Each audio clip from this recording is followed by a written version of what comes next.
За инфраструктура во Градец, општина Виница инвестира 4 милиони денари. Конечно, сите домаќинства во едно од најголемите виннички села ќе бидат приклучени на канализациона мрежа. Досега, канализација беше поставена на околу 70% од куќите. Во моментот се работи на два крака фекална канализација од буџетот на општина Виница во вредност од 1,5 милиони денари. Потоа продолжуваме и во тек се работите на поплочување на центарот на селото. Исто така, распишан е тендер за рехабилитација на најдолгата улица во Градец, во така нареченото Горно Маало. Планирано е, сега е пуштен тендер за доасфалтирање на во моменталната состојба каде се наоѓаме тука.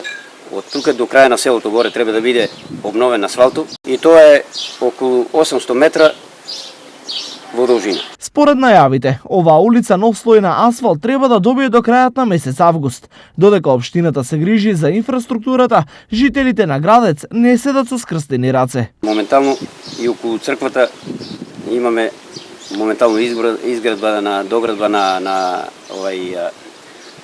магазински простор. Средствата са има помош од местна заедница и од населението, соберени средства и од црквата, што нешто што се помага. Инаку, во Градец постојано живеат околу 1300 жители и е едно од виничките села во кое има најмалку иселено население.